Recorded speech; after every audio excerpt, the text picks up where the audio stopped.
Okay, welcome to day 4 of your back to school tips. So, today is all about creating space for your child to talk about and express their real feelings about school. Now, I know when your child struggles with transitioning back into school, they struggle being in the environment of school. Sometimes there can be this kind of internal panic as a parent of being worried like this means this perhaps is going to lead to school refusal, or my child's always going to hate school. And so we can kind of lean into a little bit of like really wanting our child to just think school is great. And what I know we're doing that from the best of intentions, but what can happen is it means that we squeeze out the space where our child is actually able to talk about the things that are worrying them.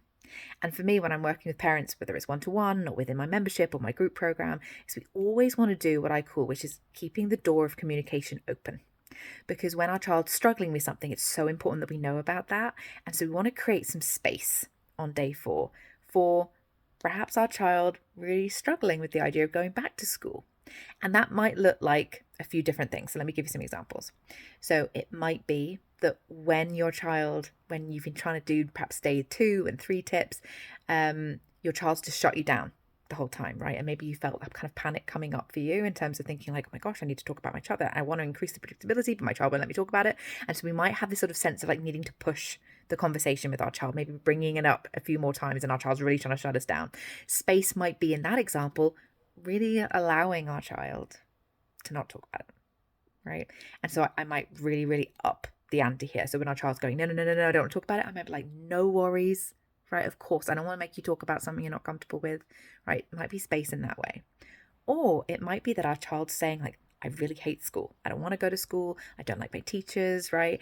And it can be really tempting sometimes, and you're not alone if this comes up for you, to feel like, no, your school's great. Your teacher's really lovely. I met your teacher, right? Or the kids are really lovely. And we're trying to convince our child out of their opinions. And actually, especially for our neurodivergent children, they will just push more against that for lots of different reasons that we can talk much more about. We talk about that kind of thing lots and lots, for example, in my membership.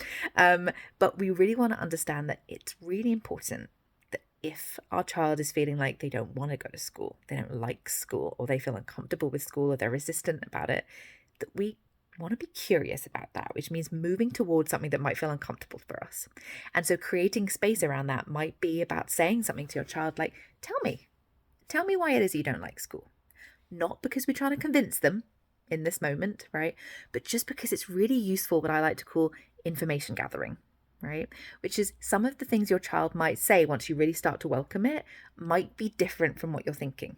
They might say something like, I really hate playtime. For so many of our neurodivergent children, actually, the more unstructured part of the day can be the most challenging for them for lots of different reasons. Again, we talk lots about this in my membership.